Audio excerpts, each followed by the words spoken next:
Visa দেওয়া বন্ধ করুন, completely export import permit issue করা বন্ধ করুন, বাকিটা আমরা বর্ডারে করব সোমবার থেকে। ভারত বিরোধী কথা বলা বন্ধ করুন, আর চিকিৎসা নেওয়ার জন্য করাচি আর লাহোরে যান, এখানে আসবেন না।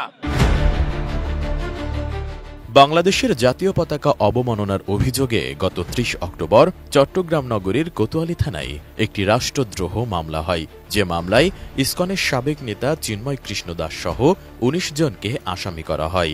এরপর ২৫ নভেম্বর দুপুরে হযরত শাহজালাল আন্তর্জাতিক বিমানবন্দর থেকে তাকে গ্রেফতার করে ডিবি পুলিশ। পরদিন তাকে আদালতে তোলা হলে জামিন নামঞ্জুর করে কারাগারে পাঠানোর নির্দেশ দেন চট্টগ্রাম ৬ষ্ঠ মেট্রোপলিটন ম্যাজিস্ট্রেট আদালত। রায় শুনে বিক্ষোভ করেন ইসকনের অনুসারীরা।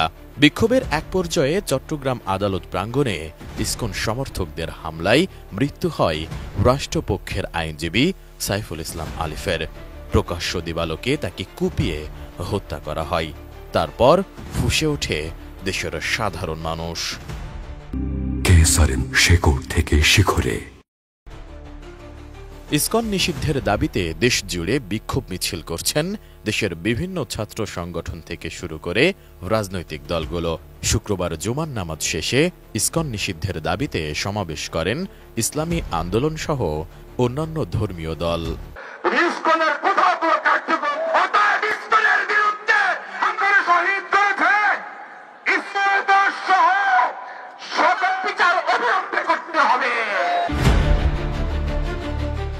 এদিকে বিষয়টি নিয়ে যখন বাংলাদেশে উত্তেজনা বিরাজ করছে, তখন চিন্ময়ের গ্রেফতারের বিষয়টি নিয়ে ভারতকে উদ্বিগ্ন হতে দেখা গেছে।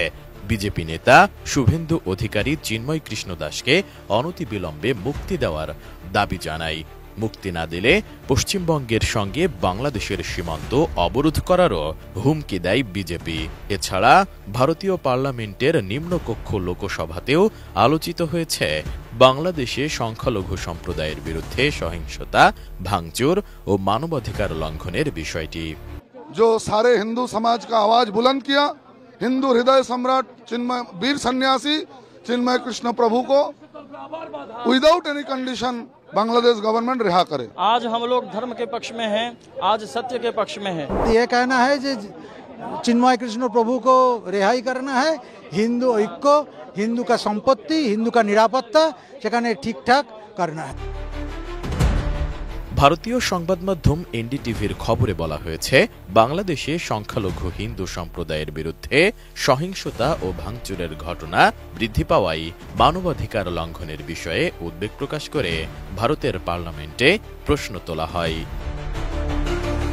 অন্যদিকে ভারতের পশ্চিমবঙ্গ প্রদেশের রাজধানী কলকাতায় বাংলাদেশের ডেপুটি হাই কমিশনার ঘেরাওয়ের চেষ্টা করেন দেশটির কট্টর হিন্দুত্ববাদী সংগঠন হিন্দু মহাসভার সদস্যরা। সে সময় বাধা দেওয়ায় পুলিশের ওপরও হামলা চালান তারা।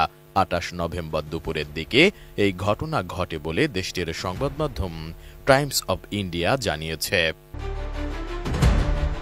রাষ্ট্রদ্রোহের মামলায় বাংলাদেশ সম্মিলিত সনাতনী জাগরণ জোটের মুখপাত্র চিন্ময় কৃষ্ণ দাসকে গ্রেপ্তারের পর থেকে গত কয়েকদিন ধরে তার মুক্তির দাবিতে বিক্ষোভ করছে ভারতের হিন্দুত্ববাদী বিভিন্ন সংগঠন। এরই অংশ হিসেবে ২৮ নভেম্বর কলকাতায় বাংলাদেশ উপ হাইকমিশন ঘেরাও করতে চেষ্টা করে হিন্দু মহাসভা।